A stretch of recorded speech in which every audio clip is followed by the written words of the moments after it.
If you are a woman living her best hot mess express life while simultaneously crushing it, and you're craving more clarity, purpose, and excellence, get ready because you're in the right spot. I am your host, Chelsea DeBruin-Colbert, and I want to welcome you to Season 2 of All Things Excellence, the podcast, where I'll be bringing you all the inspiration and insights your excellence-seeking heart desires. This season, I'm stepping back into chasing big, bold, and absolutely terrifying goals, sharing every honest step and misstep along the way. We're continuing our beloved Unscripted series, featuring live clarity coaching sessions with guests just like you, and diving deep into raw behind-the-scenes stories of powerhouse women founders I am wildly obsessed with, whose journeys will fuel your own. So grab your coffee, settle in, and get ready to discover just how close you are to the life your soul is calling you to create. This is All Things Excellence.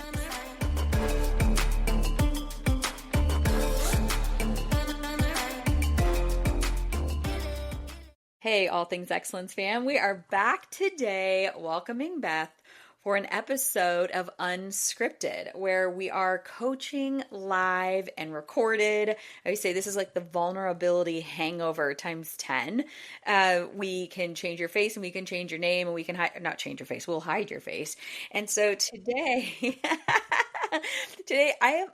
I'm super excited about this today. We spent a little bit of time off camera like we always do, just trying to get underneath all the things. We ask you a couple questions before the camera even turns on. And then I like to get a couple clarifying questions underneath there, which is really for the sake of our audience. You know, we want to be able to kind of dive right into the meat of it. And so we talked a little bit about her personality with Enneagram and DISC and basic need, all different things all different personality modalities that we've had before on this podcast and talked about. We had a laugh about the fact that I said, so it sounds like you have some people pleasing tendencies. And she said, no, I just want everyone to have a good time. And I don't, and that you want everyone to feel included. And I was like, that's called people pleasing. Okay. So she's like, yeah, but I want the group. And I'm like, yes, you want everyone to be happy, not just an individual. That's what that would be. And then I asked her just, what would be your dream for this session? And, your response was like, you want to understand yourself more. You want to know how to work better in your strengths. And that at the end of the day, your desire right now is to be better at work, to be better at adulting, and to be better as a mom in ways that all feel really true and like in actual alignment with yourself. And is it kind of like, do you feel like you keep trying on everyone else's jackets that fit really well for them on how they work in adult and mom, and then you're trying to put the jacket on you and you're like, this jacket does not fit? Yeah. Right. What is wrong with me that this will work for Susie down the street, my best friend's mom, my family members, but it doesn't work for me? But it doesn't work for me. And so at the end of the day, you're left with that feeling. So we talked about being Enneagram 2, but there's a giant part of me. I've thought this whole time. I wonder if you might be more of an Enneagram 4, which is, the desire to be unique and to be an individual. Because you made the comment about you take personality tests, but then you kind of like lie to yourself in the test. And then when they come back with the results, you don't feel like they're you. Mm-hmm. Enneagram 4s, they have a core, like they're kind of like, they call them like the deadly sins. And an Enneagram 4s is envy, because they are envious, wishing that they could feel as comfortable in their skin as they are convinced everyone else feels in theirs. Wow. Does that fit you? Do you feel that? Maybe. I don't know. I never even did any research into a 4, because it was never anything that even they're up at all. creative. So they're creatives. They have a fear of being inadequate or emotionally cut off, kind of like the situation if you don't get to sit with a group. That one for sure. You were sitting with a group. So my sister-in-law is an Enneagram 4. I'm well skilled in Enneagram 4. And I have a really, really good friend who's an Enneagram 4. So while I'm like, what are you talking about? You were literally by everybody. Your experience was like, no, I was cut away from everybody. Yeah. You also have a core fear of being mundane, flawed, or abandoned. Uh-huh. You feel that? Your core desire is to find yourself and your unique significance. Well, that's crazy. Yes. Personality, I'm not creative but it's not beyond creativity. that. It's not like arts and crafts necessarily. Okay. Like there's so many ways that we can be creative, not like being a singer, songwriter, and painter, and whatever. Um, Again, the core, so to be unique and significant in your Mm-hmm. own way, right? They're expressive and they're deep, right? The envy, feeling that something is missing inside of you and that others have what you lack. Like why can't I just have what they have? Because then I could get to where I want to be with my career, and then I could be the adult I want to be, and I could be the mom that I wanted to be if I had those things that they have, but I don't. And you tend to see what you don't have instead of what you do have. Yeah. Right? Your core longing is that you are seen and loved for exactly who you are. 100%. You feel that? Yeah. Ah, this is kind of a big deal. Yeah. I always say of all the numbers I would not want to be, okay, fours, go with me on this. Of all the numbers I would not want to be, I always say it's a 4 because they do say they're the most, 4s and 8s are the most misunderstood. Those two numbers, most misunderstood. But an 8, we're just so rude, we don't care. Like we are the most misunderstood, but we're like, screw you. That's a you problem. We're a 4. It's my favorite thing about your personality, Chelsea. Like, I want to be able to do that, but I could not, ever. No. And so yes, I get that. My sister-in-law being a 4, I say this a million times. I work really diligently to be really good. I work diligently to be really, really good for both of my sister-in-laws, honestly. But I know that I have to work extra diligently for the 4 because like the way that I walk into a room can cause her to feel inferior and less than. Wow. Because I walk into the room not caring about anything, knowing that I'm awesome, taking what I want from life. And sometimes I think, so it's like the seating situation. Like I would have taken the seat that I wanted. Yeah. And then you're like, oh, that must be nice to just take the seat that you want. Meanwhile, Yeah. I was taking seats for everyone else. Right? Yeah. And that Absolutely. creates that envy. Like, oh, I wish I could just walk into life and take whatever seat I want. Must be nice. Right? And then there's a little bit of that sadness. So an Enneagram 4 at their best, authentic, compassionate, expressive, supportive. When they're not doing so hot, they withdraw. Their moods can get exaggerated, a little bit of depression, maybe some self-pity. They say self-absorbed. And I think it's just that I hate the word self-absorbed. It is being self-absorbed, but it's like you're only noticing how you're feeling in that moment. Yeah. Yeah. And That makes maybe sense. possessive. Like I've seen that in other 4s where they get possessive of people and relationships and situations because the fear is being flawed and defective and abandoned. And so they get possessive, like, wait, that's mine. Yeah. Right? Like I've had people on my direct sales team where I've had that experience where I'm like, I look back and I'm like, oh my gosh, I bet there were 4 because when new people would come in, I think they would feel threatened about our relationship and they would get kind of weird and possessive, which really just makes me want to push them away. I'm like, why are you doing that? Stop doing that. Like this feels, as an 8 who doesn't want to be controlled. I'm like, I feel suffocated right now. I need you to not do that. But I also understand where they're coming from. I think even like with both of my sister-in-laws, recently they were not seeing eye to eye. And that was very tough for me because I have an opinion, which I shared my opinion with both of them. And I have an opinion about where both of them could be better, because that's just what I'm going to do. But I also would never want either one of them to feel like I'm choosing a side. Like I'm not choosing a side. I have an opinion for both of you, but I'm not choosing a side because I know I would never ever want her to feel, my Enneagram 4 sister-in-law, I would never want her to feel like I'm not choosing her as well. Yeah. Or like I'm choosing someone and not her. It's like, no, I'm choosing both of you. Which is why I'm going to knock both of your heads together. So their wounding childhood message is you're just too much. Your feelings are too much. Everything is too much. Yeah. Oh yeah. You feel that big. And so you can From be, like first grade on. you just have really big emotions. I do. Yeah, I all of that. absolutely do. Yes. Okay, so this is something that I say to every Enneagram 4. They've always all resonated with this, that the way you experience emotions is like taking a bag of Skittles, right? So in a bag of Skittles, every single Skittle tastes different, right? Mm-hmm. All the flavors of the rainbow. And being a 4 is like dumping the bag of Skittles in your hand, tossing them all in your mouth, and tasting all the flavors at once. You kind of experience all emotions at level 10 all at once. Like you can feel all the feels. Just being a woman? No, no, Okay. no. I rotate. Fascinating. I recently lost my favorite Pilates instructor. He didn't die, but it feels like he did.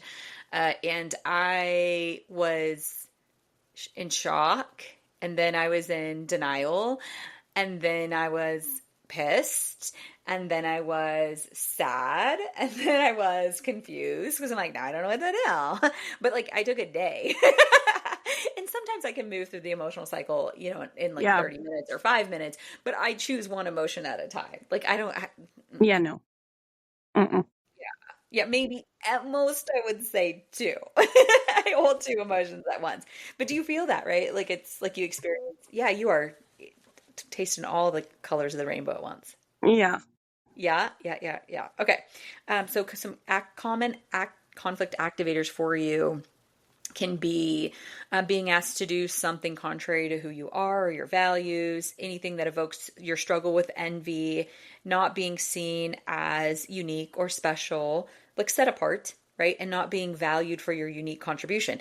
So something that you said was in your career, you did something really great for the group as a whole. And then at the very end, your mentor and your boss per se was really grateful that you did that, right?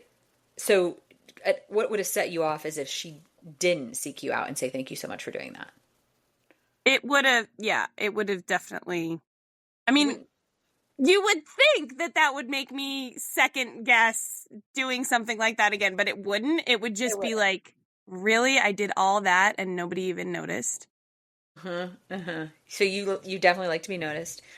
So it says when you're pissed, basically, you can withdraw, you become quiet, you voice your opinions bluntly, you have a multitude of feelings that arise, and you need to work through them, and you have to you have to be allowed to work through your feelings and your emotions before you can actually move forward. Is that Yes. true? Like Yes. they have to be given time. Like somebody's got to sit in the well with you and go, all right, let's process Yep. this. Whether Yep. they like it or not, it has to be done. Truth, right? Um, and you hold on to your feelings and moods for a minute, a little bit. Usually, see, this is not so much. Are I you getting pretty better at much, that? no, I never really have. I don't usually hold on. Like, I explode and then I'm Hmm. over it. Yeah. Yeah. And you might just be better at that. Or it's like someone taught you that and someone allowed you to do that in your house growing up.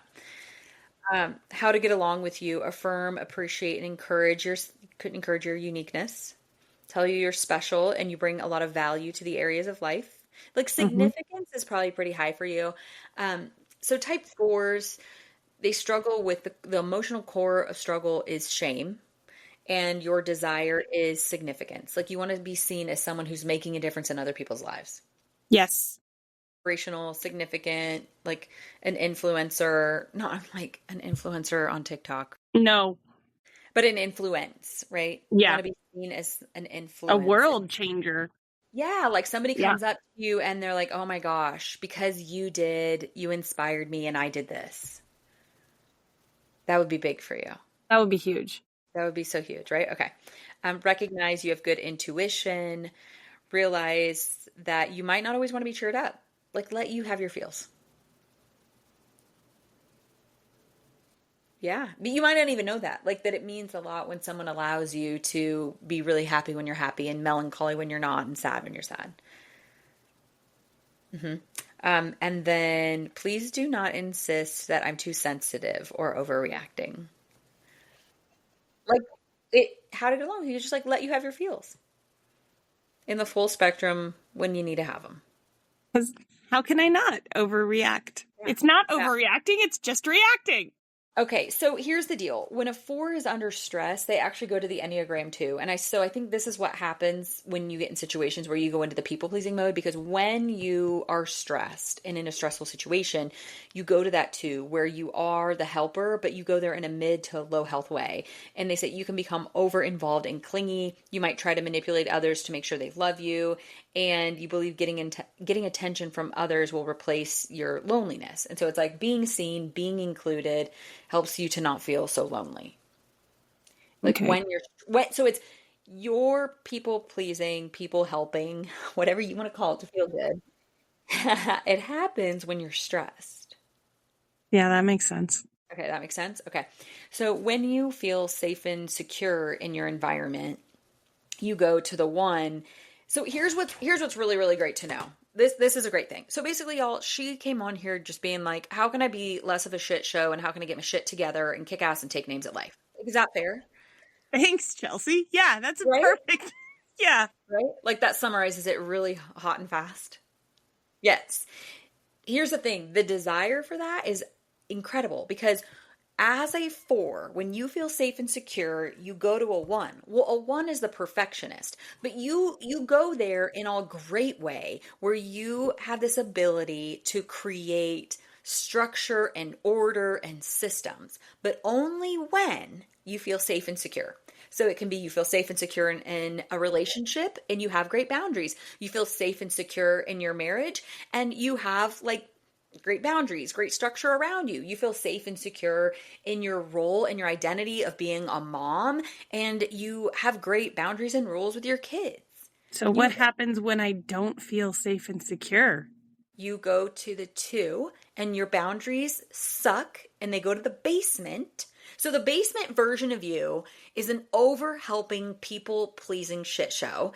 And the balcony version of you has the perfect amount of structure and order to be wildly successful, but you also have this like deep, beautiful depth of emotion where you love people well and you see the best in other people and you see why here's what, like, words of affirmation is one of the things I am the worst at in life, and I will never be great at it, and I'm okay with that. But like, you're so good at it because you innately see what makes people great and why people are great. And you probably write the best cards, you say the best affirmations. I do. I labor over them, but yes. That's because you can see those things. And I'm like, well, of course you're great. You want a cookie for that? Like, geez, like go do your job. Like, just be, what? Why do I need to tell you you're awesome? Do you not know that? Do I need to remind you? Like, that's hard for me. But it's not hard for you. So I think that the problem, I think there's 2 things. One, I think you judge yourself so harshly. Your internal critic is so loud that you don't even allow yourself to go, what do I even want? Yeah. And it's like, there's got to be this line in the sand where you go, I'm no longer going to, like, you can't even say I'm no longer, like, that's impossible for you. Every day I'm going to work at being better, at not being my worst critic. I'm going to love and accept myself a little bit more every single day. You know, like, I can see with my sister-in-law, me incessantly saying to her, I'm on your team. I love you no matter what. I'm always here to help you. I want the best for you. And there's going to be days, most days, you're going to feel like I'm not on your team and like I'm judging you and I'm not for you. And I need you to remind yourself that whoever's telling you that inside your head is a liar, because I'm here. We are always good. No matter what.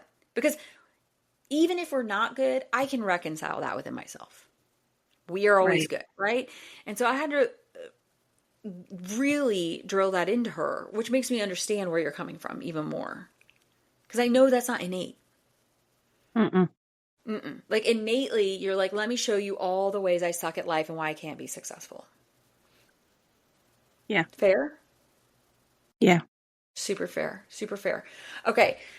So I think one of the things is just knowing you got it in you, man. You're like wired for awesome. right? But you're also wired to only see what you're missing. Yes. So when that stuff starts creeping up, you have to remind yourself, like, oh yeah, ha ha ha, silly me, like laugh at yourself. I once had a coach and she would always say, you're like, we were creating new boundaries in my life, and she said, and you're gonna slip up and you're gonna mess up and you're gonna have to laugh at yourself and say, oh my gosh, silly Chelsea. Can you believe that? I don't know why I did that. I don't know. Like, I shouldn't have done that. That's so silly. I knew what the result of that was going to be. Why did I Mm-hmm. do that? So you're going to have to laugh at yourself. You're going to slip up and you're going to be mad at yourself and you're going to, set yourself up to have those insecurities. And then you're going to have to laugh at yourself and say, remember, we got a little bit of that wiring. We tend to focus on what everyone else has that we don't. And that's just not true. We have absolutely everything we need to be successful on the path that God's called us to be. Because he called us there because it's ours. And you have to work on that belief system. So I think, okay, so let's do two things. One thing, I want to work through the 8 areas of alignment with you, which you guys normally, this is like this is an activity that I help people do in the alignment edit. It's the piece of the alignment edit package that I offer on my coaching website. So we're going to work through a little bit of that. And then I also want to write a new truth statement. So y'all, I'm going to teach y'all how to walk through the alignment edit. And then we're also going to write a new truth statement, which I learned from one of my coaches probably 14 years ago. And it was the most life-changing thing that ever happened to me. I'll never forget. I wrote this new truth statement. I made a couple really serious boundary choices. To be really honest, what I did was I wrote this new truth statement all at the same time that I moved from Iowa to Dallas. I left all of my things in Iowa at my house, rented a new apartment down in Dallas, didn't bring anything with me but an air mattress and some of the clothes. And I wasn't allowed, my coach and I decided this, I wasn't allowed to buy any new furniture or new things or new clothes or anything except for with the new money that I made living where I was living in Dallas. Because I didn't want to bring any energy. And you guys, this is not weird or woo-woo. It's like, energetically, things can remind you of really tough times. So like the kitchen table specifically, we talked about like leave the kitchen table that you have just sat at and cried mountains of tears through a lot of tough times. Leave the kitchen table. Like I gave couches and tables. I gave so many things away because I have a photographic memory and they were really triggering to me. They did bring back a constant flood of bad emotions. And sometimes it's conscious and sometimes it's subconscious. Sometimes we don't even know those things are happening. And so I did that. And I will tell y'all, I landed in Dallas then in March. The first 3 months, I was just trying to figure out how to go from a tiny town in the middle of nowhere, Iowa, to a city of 8 million people. So that's what I did for the first 3 months. And then I did this whole new truth statement thing. And then in the next 9 months, I quadrupled my business. And Wow. in the words of like fancy direct salespeople, suddenly I went from like barely having a company car to driving a pink company car. So if you know anything, like there you go, like and beyond and way beyond, exploded way beyond that really, really quickly. But it really did start with some serious energetic boundaries and this truth statement. That was the foundation of it. So I know, let's freaking go, right? You Yeah. ready for this? You're like, hell yeah, let's go. Definitely let's do that one today. I want to do that. Okay, so 8 areas of alignment, guys. It's helping to figure out what you want. So here's what I know what you want is I know that you want to kind of like level up in the Yep. areas of work, adulting. What do you mean by adulting? What does that mean? Are you talking about like cooking meals for your family and like doing laundry and Yeah, kind of. yeah, like the day to day? Okay, I get that. So when you've known me for a long time, right? Like you know me for a long time. Did you know me when Kobe wasn't working and he was just at home and doing everything for me? I knew you before Kobe. So yeah. Yeah, yeah. Okay, so she's watching me. She's watched me evolve. Go. See, look at all the growth. See, sometimes you just like look at all the growth that I've done. Yeah. See, that should just inspire you and give you hope. Which is why I said, oh, me, please pick me. So to be very real, I didn't ever adult well. Like, so when Kobe and I started dating, he would tell you, if he could hear, if his door wasn't closed right now, he'd be running in here. Because by now he would know who's on here, and he would be running in here and being like, "Oh my gosh, let me tell my own side of the story." So when we first started dating, we'd been friends for years, but when we first started dating and I had just bought my house, he came in, there's like, I had a basement, which is like great when you have a basement in Iowa because it hides, and a giant laundry room. Well, my laundry room was full of baskets of laundry. My sink always had dishes because my dad hadn't installed my dishwasher in my new house yet. And my kitchen table was always covered in all of my paperwork and my books and my everything because I am like organized chaos. I have to have all the things out so I'm seeing them to trigger my Mhm. mind to do them. I am like a sticky note queen. My friend Kelly like doesn't want a single sticky note on her desk, and I'm like, I love sticky notes. Like I think one sticky note at a time, and I have them color coded, and I think they're placed perfectly. But Kelly would probably say that is chaos, and I'm like, oh no, sis, it is organized, color coded chaos. Yes. So when Kobe and I started dating, he came in, and next thing you know, he's doing all of that. And then when I had that huge explosion, we moved to Dallas, then he really literally quit his job, and his job was like cooking and all the adulting things. Well, right, which was so wonderful until 2 years ago, he goes to work not just full time at the school, but like he really fell in love with his career at the school, which is so great. It is like all I'd ever prayed for in my lifetime with him. It was my dream come true for him. Mhm. But what I didn't understand was like that I didn't never occur to me like that meant that I had to do all the other things like cook and groceries and laundry and dishes. And quite honestly, I didn't even understand how I left a trail of chaos everywhere I went, but he was always organizing it. Like I actually didn't even know the level of my own chaos that he was always organizing. And so, I mean, I think I'm getting better at it, but I wouldn't say I'm great at it. Like Sunday I had 3 baskets of clean laundry, and that makes me insane. Like I really don't like that, but it's just how summer had gone and the month had gone with a lot of traveling. And so I was like, "Will you please lay on the bed and watch a movie and watch me do this laundry?" To which, of course, he did. Um, yeah, I just needed him to watch me do the laundry, but I'm still not adulting that well. But it's, I'm doing my best. But you know what I am doing well? I'm a really, really great wife. I'm a really great aunt. I'm a really great leader. And I kick ass at my job and my Yes, you businesses. do. I do really good. And if sometimes that means that there's like a little chaos on my desk or there's 3 baskets of laundry in my closet, I'm not going to judge myself for that because I can only do so much.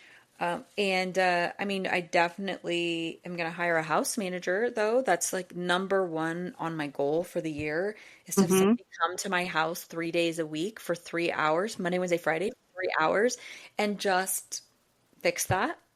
Nice. Yeah, that's my number one goal this year because I know how that will just give me so much ease at life. I will Mhm. feel better. Mhm. So then I'll make more money because the better we feel, the more money we make because the more value Yes. we, yeah, right. Like that's how Yeah. that works. Yeah.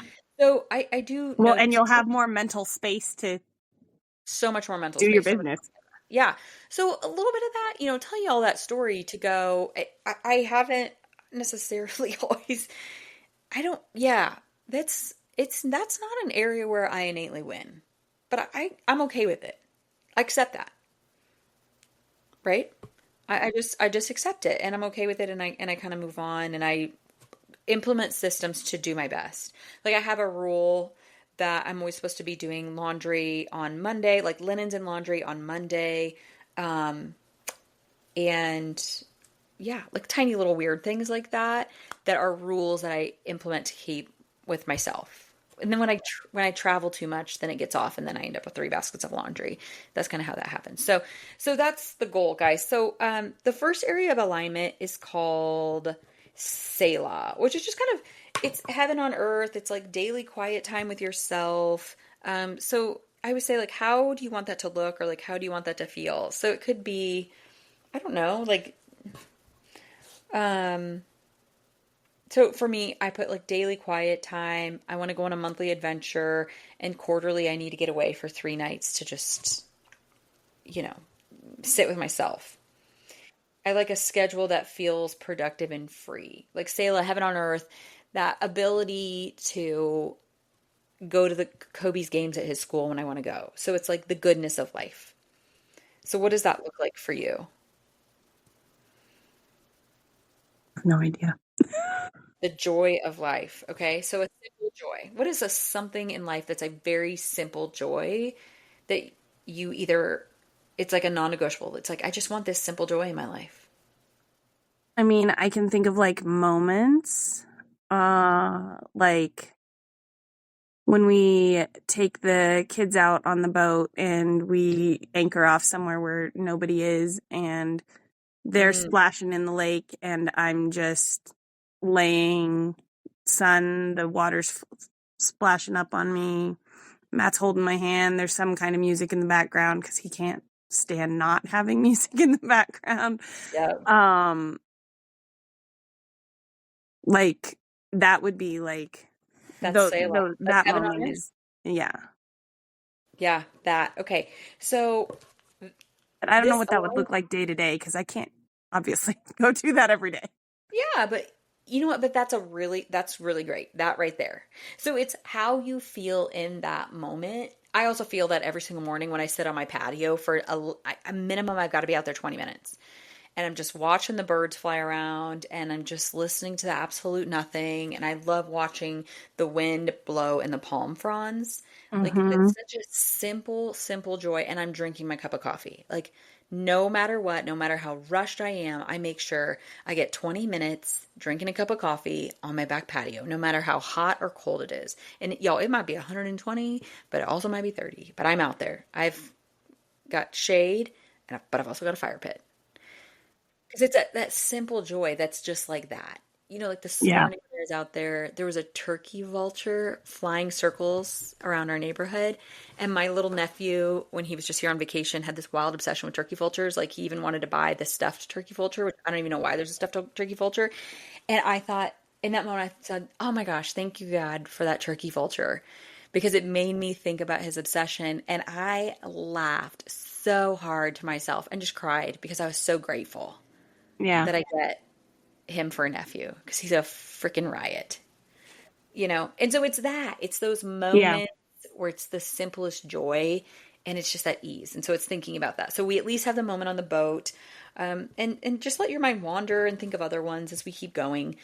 So the next one is spiritual. So depending on where you're at, like your relationship with God or the universe or whatever that is, I imagine with your career it's probably more like faith based. Yeah. Yeah. And so, what is that? Like, what is it important for you to do in your walk in your relationship with God? Like, what are things that you like having or doing? Worship is huge. Like Mm-hmm. singing praise songs. Yes. And I, I have like faith-based coloring books and they've really just become my prayer journals. Like I start coloring and of course I'm coloring scripture. And so my mind starts to wander and I just start writing love letters to Jesus. That's a big thing. Where'd you get Um, those? Where'd you get those? I don't know, like Walmart, Sam's, all kinds of places. Really? Okay, I need a Yeah, link you for like, those. I want to send those to my sister-in-law. She would go bananas over those. yeah, Yeah, yeah, they're I know fun. she would. Okay. So that's a thing. Like that your like daily intentional intimate relationship with God is in the form of playing worship music and coloring in your coloring books, which also are kind of like your prayer journal, correct? Mm-hmm. Okay. So we've got that down. Let's see. Number 3 is the area of physical. How do you either want your physical life to feel or look, or how's that one? Um, what I would like Yeah. to spend 30 minutes to an hour sweating. However, that looks like other than doing housework. Like I Yes. really like doing weightlifting and stuff like that Okay. and strength building. Okay, but why? Um Why do you want to do those things? think What- honestly, I've thought about this one a lot. I think because I always surprise myself with how much more I can push each time. So I can, Yeah. So is it like, about the there's tangible growth. challenge? And Is it about yeah. the And challenge, or is it about how you want to feel or how you want to look or your health, or is it no, literally I mean, you really love the challenge? yeah. So I would say you're probably a wing three. So an Enneagram wing three, which is the achiever, like you love success for the sake of success and feeling Yep. success for the sake of the success. Yep. Okay, love the challenge. We're definitely putting you at a wing three. Okay, I didn't even write. NEF4, wing three. There we go. So area four, emotional. What is your, so under mine for emotional, I like always have like, I just want to feel at peace. So like I have like my brain spotting therapist and going on like a monthly and quarterly retreat. So what emotional to you might look like coffee with a friend or, like how do you want your emotions and your emotional life to feel or to look like, or what does that mean to you? I want it to be where I don't fly off the handle at things that don't really matter. Mm-hmm. Uh, So is that, where yeah, I'm more in control of my emotions than they are of me.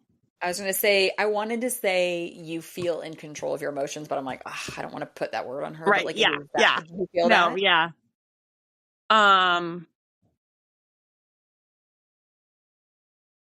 and that I can rein, I mean, that goes back to control, but that I can rein them in when I know I need to. Mm-hmm. So I think for you, that's going to have to be a balance because you have to acknowledge that you have this really huge, vast surge of emotions as an Enneagram 4. Like that just exists for you and that's big for you. And so then I think it's learning to feel those when they're coming and they're rising and like accept them at their peak. And then it's going to be creating habits to like chill the flip out. Yeah. Because you also absorb and amplify people's emotions like other people don't. So, example, when my sister-in-law, that's like you in Enneagram 4, was just here, I had a car accident and my dad was here. And my dad and I, basically, my dad, I really no. My dad is a saint, y'all. But no one can bring him to anger like I can. And I was just trying to get him and my husband to admit that they'd picked up the wrong part, and they did not like that I was trying to get them to admit their manliness was wrong and that I was right. They did not like that, and I was like dying on this hill because I was so mad that this whole ordeal even happened. And the best version of me wouldn't have done that, but I was. And so my dad was like, well, fine, I'll just go home then. And I was like, I didn't even ask you to come. I understand that was rude. I shouldn't have said that. That's a whole different story. I have apologized. It's fine. Whatever. And people are listening to this going, oh, I cannot believe you did that. Your dad is the nicest person in the world. Okay. Well, first of all, you don't know the things that he said. So he had it coming. But regardless, I said it. And so then we're standing on the front doorstep just talking. And he like walks in the door and says this. And he said, well, fine, I'll just leave then. And I'm like, sure, you're in Arizona. Like, where are you going? Okay. Be a child. Have fun. Bye. See you later. I mean, literally, he just like walked to his bedroom. Yeah. But my sister-in-law felt those emotions, not even knowing what the conversation was, and called my brother, who then called my mom, basically saying like the house was melting down. Yeah. Because even though we were calm and cool and collect and having a conversation just like this was our tone, just talking, the way she experienced that was very explosive. Oh, wow. Because you feel the intensity of the emotions that the people have, even if their tone is like normal, right? Yeah, that makes sense. So when you apply that to like your husband and your kids, it is a little more challenging for you to not absorb, amplify, and explode and fly off the handle. So I think you're gonna have to meet yourself in the middle and stop yourself and go, "Ooh, are these my emotions or their emotions? Is the reaction I want to have in this moment really a good representation of what's going on? Or am I amplifying the situation?" Okay. And not that your emotions aren't valid, they are, but they might just, the situation might not be as intense as your body is receiving it to be. That's probably very true. Yeah. And so it's just that's a habit, right? You're just developing the habit of going, what, hold on a minute. My emotions are very valid. They are. But let me check in before I like fly off the handle, your words, right? And go, what's the appropriate emotional response for this situation right now? Yes. Right? Like what's really going on? And then kind of walk yourself through it a minute. How does that feel? Yeah. That sounds Yeah, like a good idea. that sounds, yep. Okay. So the next one is family. How do you want your family life to feel or look or like what's ideal? So like I have for us, it's like we go on Saturday night date nights. We go back to Iowa 3 times a year. And annoyingly, I'm the soccer booster for him because So it that you does, could still be with him I can still be with him. Correct. That's while right. he does what he loves. Exactly. Yep. Yeah. Yeah. My mom, Um, my grandpa fished a lot. And my grandma would go out fishing with him, not because she liked fishing. She definitely did oof. not, but yet she loved my grandpa. And I do love the kids and I do love the sports, but I don't necessarily want to be gone as much as I am with them. But Right. you're right. Yeah. Yeah. But I do want to be with my husband. Um, I mean, ideally, I don't know, life is changing. My little girl started youth group and I homeschool, so we're always all together and I dropped her off somewhere yesterday. It's crazy. But do you love that? Like, when you think of family, do you love that you get to homeschool? Absolutely. Okay. So that's 100%. like, I'm Yeah, looking at that and I'm going, okay, like a that's a thing huge that's thing. a non-negotiable thing for you. How, because, Homeschooling is absolutely a non-negotiable. yeah. Probably the biggest one. Like Okay. sometimes it's the reason we stay married because I know if we didn't stay married, I wouldn't get to homeschool anymore. I may not like you today, but I love my kids homeschooled, so I suppose I shall choose to keep loving you. Yeah, Right. sometimes. Um, I love that. That's a good. it's huge. I Okay, never thought I would, but that's so good to know though, because you need to remember that that's a pillar. That's a pillar in your life that everything gets checked against. That when something new wants to be brought in your life, you look at that pillar and you go, our number one non-negotiable in our world is our family and being able to homeschool our kids. How will this affect that? And so everything gets bounced off of that pillar if that's your number one non-negotiable. So I think that's great. Like that. Okay, so that and is that just like how they're educated, how you guys feel as a family, connectedness, all of it? yeah.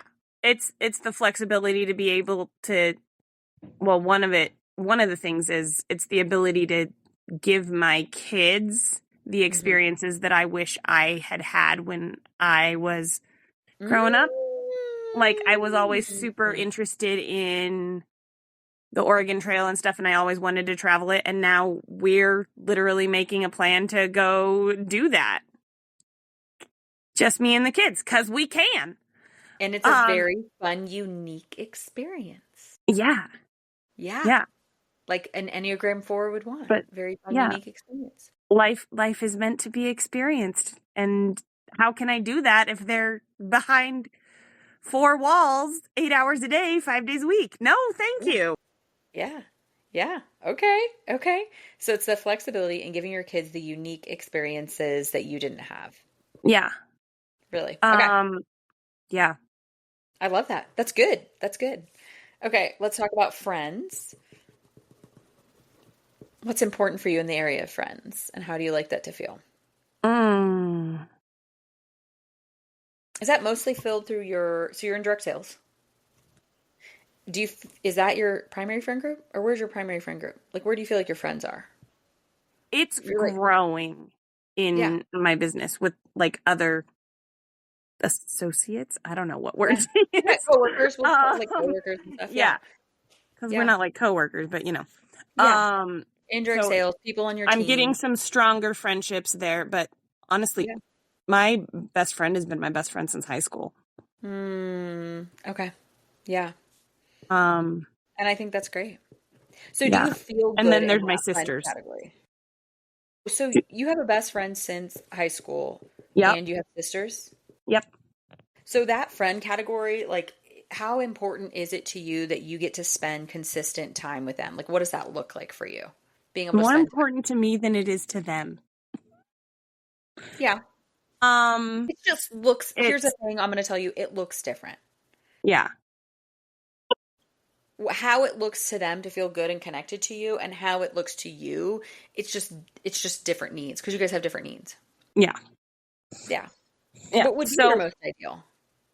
I mean, I can go like 3 or 4 weeks without talking to my sisters and it's not a big deal. But if I go that long without talking to my best friend, I'm like, are you mad at me? What did I do? Yeah. See, I don't even want to go that Even long if without it's talking just to a my quick brother. text message. Yeah, even if it's like through like an emoji or a Yeah. GIF or whatever we call those things, or a reel or something. Yeah. Yeah, my siblings and I, we stay in closer contact than that. The best part about having brothers My though, brother and I, we talk a lot, but yeah. Brothers though, if I don't reach out to them consistently enough that they feel I should be, they usually tell my mom that I must be mad. And I'm like, am I not allowed to be busy? no. They know they can send me something too. Yeah. Um, Little treat. so friendship in general has always felt a little bit one-sided for me. Yeah, it would feel that way for you as a 4. And what the beauty of the relationships that I'm building through my business is because I think it's because we're all so intentional about not being toxic. Yeah, but you also have more in common. You're adults. Like you're meeting people at a very different place. You're meeting people as a mature adult, not as a Yeah, but teenager, and then you have to go through that stuff. the two I'm thinking of specifically, I feel like we're really intentional about making sure that there is a better balance and there are better boundaries. And are you guys it's, you're friends? I'm not saying you're not friends, but are you also kind of like power partners in yeah, your goals? Okay. yeah, Okay. yeah. And it's a very unique thing because usually it's always, friendship has always been, I give more than I take. Yeah. There's And always a I giver and a very taker, though. rarely have a friend who pours into me. Yeah. There's always a giver and a taker in every relationship. That's just like kind of life, you know? That's definitely life. Yeah, I also think that these kind of like power partner friendships that you're creating in your career are really great adult friendships. So my greatest power partner that I met 10 years ago or 15 years ago next month, and we did really big things together. And she's actually going to be on the podcast next week talking about her company that she has like over 100 employees in a different Wow. country even. I know she's incredible. We definitely pulled out the very best, most successful version of each other. And even though how we're doing life now has changed so much, we don't maybe like talk every day. We still continue to pull the very best out in each other. But that's called adult. I think those are good, like healthy adult Yeah. relationships. Yeah. It's just, Absolutely. it's a unique thing. I'm almost 40 and I'm having my first grown up friendships. No, I think Not it's that I great. don't like, I still absolutely love my best friend. And I Yeah, wouldn't it's even say there's different. anything wrong with our relationship. It's just, It's just different. It's different. yeah, it's very It's just different. it's just different. It's a different thing, and it's great and it's healthy. So the seventh area of alignment is financial. Is it important to you that you contribute financially, or is that like mostly your husband's thing and you I have mean, if you ask him, I should be the main breadwinner because I have the ability to make more than he does. yeah. And so we have big dreams, and our dreams cannot happen on Yeah. his salary. Okay, so here's my question. Have you guys ever talked about how that looks of like the amount of money for you to bring in, how that works in alignment realistically with the goals that you have for homeschooling your kids? Yeah. Because you do have to be grounded in reality on that. Like the actual profit at the end of the day that you can create from your business while homeschooling your kids. And people might come for me and be like, she can do it all. And I'm like, I don't know though, but like, can she? Yeah. Like, can she have all of these other things and that where the level that she wants to have them and have that to a certain level without burning out? And so my thing would be meet in the middle and go, what's a really good, realistic level? Well, and You know, yeah, I mean, he would love to be able to just quit and me be the only breadwinner and him be fun dad and all of that. But the reality is that's just not a that's reality in today's that's world. that's That's not gonna happen. that's not happening. No. And At the anybody who very thinks least, I'm he like needs to hating stay on their employed parade, for health insurance. yeah, I mean, I'm not hating on your parade at all. I just like I Yeah. know exactly what you're doing and I know it's possible. And yeah, I mean, but here's the thing. I don't care. We've talked about the threshold. Like we have a specific income threshold that I would have to cross over very consistently for like 2 to 3 years Mm-hmm. for Kobe to quit his job that provides really great health insurance. He does not make good money, but the health insurance is great. Yeah, education doesn't Very pay, similar. but the health insurance is rock star, and that's worth a lot. So, and so then I think it's like figuring out financially, y'all's figuring out your financial goals. What do you want it to look like? How do you want to feel? I'm assuming for you, financial is you just want to make sure that you probably, of course, you guys have goals and dreams, but your biggest thing is probably being able to fund the adventures and the experiences for your kids that you want to fund while still While meeting still taking care of like a roof over life our head and the and roof bills over your and head and yeah. yeah, and then of course, the somedayness. Okay, right? Is Yeah. that pretty? That's Yeah. pretty where you're at. So is that because the eighth area of alignment is career, and is your career currently supposed to be contributing to any of that financial to make those experiences happen? Supposed to be, yeah. Yeah. Okay. And do you know? I mean, essentially, if I don't, his money, his Mhm. paycheck pays for the bills and whatever. And the fun that we need to have, the fun that we need to have, I mean, yeah, need.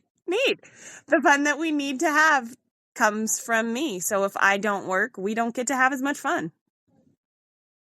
I love that for you though. Yeah.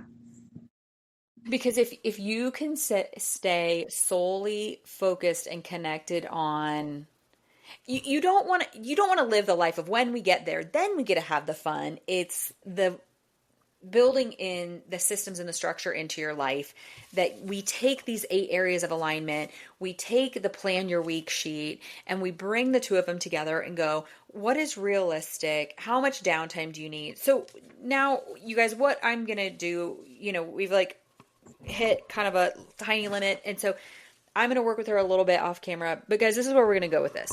So what we did was, first of all, we really worked through realizing like you are definitely an Enneagram 4. So welcome to our typing session. We definitely typed you Enneagram 4. There we are. That is undeniable. We realized that you don't want what you have, but you didn't really know where to start. And what made me first go, oh crap, I think she's an Enneagram 4, was the way that you were talking about that. And when I said to you, I don't know what I want, but I don't know where to start, how you responded to that, I was pretty much like, oh my gosh, I think she's an Enneagram 4. Yeah. I Because don't know what I want, but I know it's not this. I know it's not this, and I And don't I know how don't to know how get to, started on where yeah. I need to go to get the what I want, which I'm not quite sure what it is, but it's definitely not what I have at this very moment. And I think that's a little bit of a 4 thing sometimes. I think anybody, but you can also, like 4s, I've noticed, can get a little bit more overwhelmed and I don't even know what I want because there's just so many colors of the rainbow type of thing. So you guys, that's why I wanted to Enneagram type her. We went through the 8 areas of alignment because I wanted to go, what do you really want your life to look like? How do you want your life to feel like? And now what I'm going to do is we're going to let you all go, but basically I'm going to go to the calendar and we're going to build out every single day. Like, how do you want Sundays and Mondays and Tuesdays and Wednesdays and Thursdays and Fridays and Saturdays? We're going to go through every day. We're going to look at these 8 areas and we're going to merge the two. But we're also going to identify 3 stretch goals. So when you look at the area of Selah, spiritual, physical, emotional, family, friends, financial, and career, if you can only pick 3 of those areas to elevate yourself in from now until the end of the year, do you know what 3 areas you would pick? Or do you want me to suggest some? Career for sure, Yeah. which would filter into financial. So does financial need to be there? I feel like I probably not. I mean, here's why I would is because you can be making a lot of money, but if you're not being intentional with the money that you're bringing in, it actually doesn't matter. Okay, yeah, that makes sense. Because if we're going to elevate your career to a place that you've never had it, you're also going to be bringing in money that you've never had. And so we need to create some habits of being structured and organized and responsible with said funds. Okay, yeah, that's Do good. you feel like that would be helpful? Yeah, Yeah. Okay. So yeah. 1 is career, 2 is financial, and 3, What would you suggest? thank you, I would pick physical. And the reason that I would pick physical is because I think that personally, I mean, you could. Here's the thing.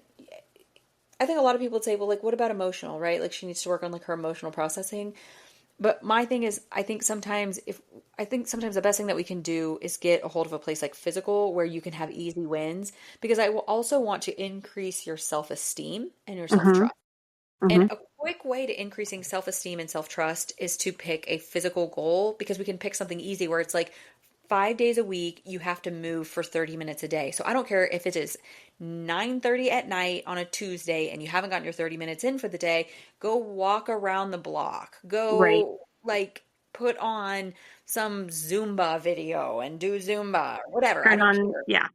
Get in, So my bare minimum is 30 minutes of movement. And that can look like me walking into the room, picking up the weights, doing my little 20-minute weightlifting exercise with free weights that ChatGPT picked for me, and either sitting on the Peloton Oh, or that's sitting on the brilliant. treadmill for an extra. I know, I know. And I printed them out and I hung them on the mirror next to where the weights sit. And then getting on the Peloton or the treadmill for 10 minutes. And so I can really easily hit that 30-minute bare minimum. And and it is the greatest way to increase self-trust and get quick wins. And increased dopamine. But so increasing you're getting quick wins. Endorphins. Yeah. You're getting quick wins, which then builds your self-trust with yourself. It increases your self-esteem and increases your dopamine, which then just makes you want to do it again because then you become addicted to the dopamine hit. And then again, like it's this beautiful cycle instead of a vicious circle that helps to build all of those things. And so as you're building those muscles, right, that you're doing easily with a physical thing of like, I've just got to move my body for 30 minutes a day, then you're more excited and more confident to go kick butt and do the things you're supposed to do that your nervous system might be resisting in your career, which then gives you the ability to create more finances. We've got the stretch goal of being conscious with your finances, so you're not just spending it willy-nilly, but you're spending it well and responsible. Yeah. So that's what I would do. I would focus on those 3 things, and then I would take all of this to your weekly plan sheet, and we'll build this in. So Oh, wow. what are before we leave our audience and we finish that out, what are the 2 or 3 things that were the biggest thing for you today? Your biggest takeaways? Being an Enneagram 4. Yeah. How do you feel about that? I want to do more research on what an Enneagram 4 is now. Yeah. Like, what? Okay. Okay. Okay. They're But great also and they're it, wonderful. it totally makes sense that I thought I was a 2 because I don't know that I've ever lived not stressed and scared. Yeah. Yeah. So I don't. Especially because your work is, I mean, I know your work and I obviously love your work, but it is a highly competitive environment with a lot of comparison. Yeah.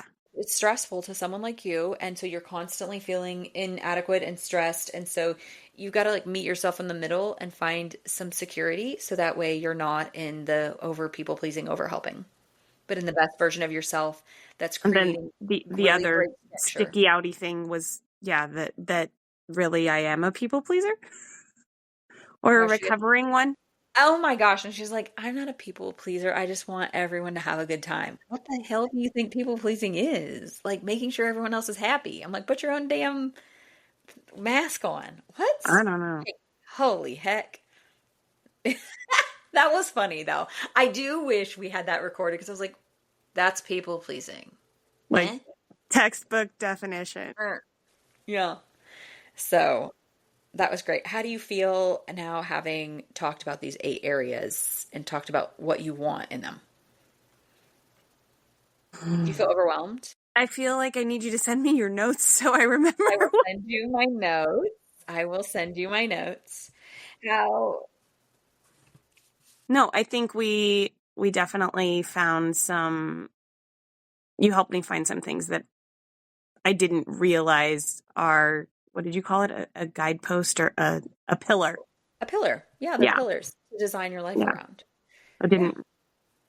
hmm didn't realize that it was that, or that maybe that a pillar could be something as simple as, yes, I'm going to homeschool my kids and this is why. Oh, my pillar until Saturday night at 5 o'clock was Rick's Pilates class Wednesday at 9 a.m. in Queen Creek. Oh no. That was my pillar of life. I know everyone's like, why are you sideways about this? I'm like, because that was my pillar of life. What is that? Like, it's Yeah. just like I bounced everything around. Like, well, I have to be here for that class, Yeah. and it set the tone where it's like, oh, well, I'm doing appointments on Tuesdays and Thursdays, and I do like no makeup Wednesdays and do whatever I want to do Wednesdays. Like, I go to Pilates and I go to the sauna and then I go to appointments for Mm-hmm. myself, like self care Mm-hmm. Wednesday. So because of that day being boom right there in the middle of the week, it was like this anchor of like, oh, Right. this is And my new everything day. worked around it. Yeah. Yeah. Yeah. And which is great. Like, heck yeah, man. So now I'm like, oh, geez, the world's my oyster. Do I still want to do that day? Right. So, but that's why a pillar can be so simple and no judgment, you know. Yeah. Mine was a Wednesday Pilates class at 9 a.m. Oh, okay. That's amazing. Which also was dictating how early or late I was doing appointments on Tuesday because I had to get to bed early enough that I could wake up and have quiet time and get ready and be to Pilates on time to get the reformer that I wanted. Right. Yeah. So like your homeschooling is the same as that. There's a lot of tiny little yeses and nos. Like when your yeses are planned, your nos are easy. Well, your automatic yes is we homeschool our kids and everything is Mm-hmm. built around Mm-hmm. Yeah. I mean, your career is built around creating more finances to give your kids a greater homeschool experience. That's one reason. Yeah. I mean, it's a big one. It's a big one. Yeah. It's a big one. Okay. Yeah. Yeah. How do you feel about your 3 stretch goals between now and the end of the year being career, financial, and physical? I think they are wise decisions because I think that if I focus on those 3 areas, I'm not saying the other ones are going to come easier, but I agree. I had this I agree. conversation with God once. And I was like, God, I can't improve my business and my marriage and Mm-mm. my relationship Everything. with you and my momming and my just being a human all at once. And he told me just focus on one Simplicity. Simplicity. Yeah. and it'll all filter through. And because of what I do, that Yeah. it really will It really if I will. keep my Yeah. priorities right. Yeah. And I'm just making you have 3 stretch goals because one, I think focusing on your physical is going to give you the easy wins and build your confidence. So then of course you're going to focus on your career, which is going to trickle into your financial, but I want you focusing on your financial because I want you to be a really good steward with it because it's Yeah. going to explode. And I think that's very wise. Yeah, right. So now, you guys, we're going to let you all go, but so we're going to build some metrics within her 3 stretch goals, and then we're going to implement it into the Plan Your Week sheet. Again, all pieces of my alignment edit program. So thank you for jumping on here and just being open and honest and raw and real. And This was awesome. Yeah, all your fourness. See, you highly recommend it, right? I do. Yes. Yeah. The conversation before we ever get on camera is probably the most fun, but For you. yeah, for me, that's right. All right, All Things Excellence fam. Thank you for joining us on another episode of Unscripted. If you would love to be featured on the show, do not hesitate to email us at hello@chelseadbc.com and we'll email you and just kind of see your situation and get you scheduled up.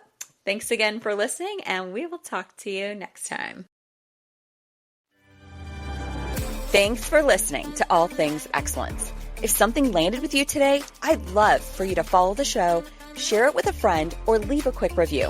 It helps more women find these transformational conversations. And if you're ready for support with your next step, or needing someone to stand in the gap with you to figure out what that even is, I'd love to create that space for you. And my intro clarity call is a great place to start, because life is too quick and too full to have to figure it out alone. Until next time, All Things Excellence fam, thank you for listening.